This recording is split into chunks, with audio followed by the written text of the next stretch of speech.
I'm here. Nahid রানাকে আবারও দলে পেয়ে উচ্ছ্বসিত পাকিস্তান সুপার লিগের পিএসএল এর ফ্রাঞ্চাইজি পেশোয়ার জালমি। পেশোয়ার তাদের ফেসবুক পেজে নাহিদ রানাকে নিয়ে একটি ভিডিও পোস্ট করে ক্যাপশনে লেখেন, একদম ঠিক সময় অবতরণ, জালমির স্পিড স্টার নাহিদ রানা ফাইনালের জন্য ফিরে এসেছে, যেটার অপেক্ষাতেই ছিল ভক্তরা। এবার সবার চোখ ট্রফির দিকে। যদিও এর আগে বিসিবি মুস্তাফিজ ও নাহিদ রানাকে ইনজুরিজনিত উদ্বেগ ও পাকিস্তান সিরিজকে সামনে রেখে এনওসি দিতে চায়নি।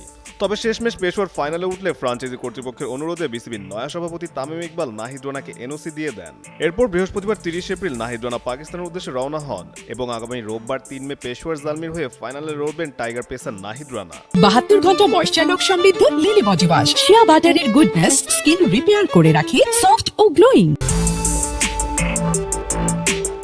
এর আগে নাহিদ রানা পিএসএল এর মাঝপথে দেশে ফিরে আসেন। নিউজিল্যান্ডের বিপক্ষে ওয়ানডে সিরিজে জিতেন সিরিজ সেরার পুরস্কারও। তবে চলমান টি-20 সিরিজে বাংলাদেশ দলে নেই এই পেসার, কেননা নিউজিল্যান্ডের বিপক্ষে ওয়ানডে সিরিজ শেষে নাহিদ রানাকে দেওয়া হয়েছিল বিশ্রাম। তবে বিশ্রামের এই সুযোগটি বেশ ভালোভাবেই লুফে নেয় পেশোয়ার জালমি।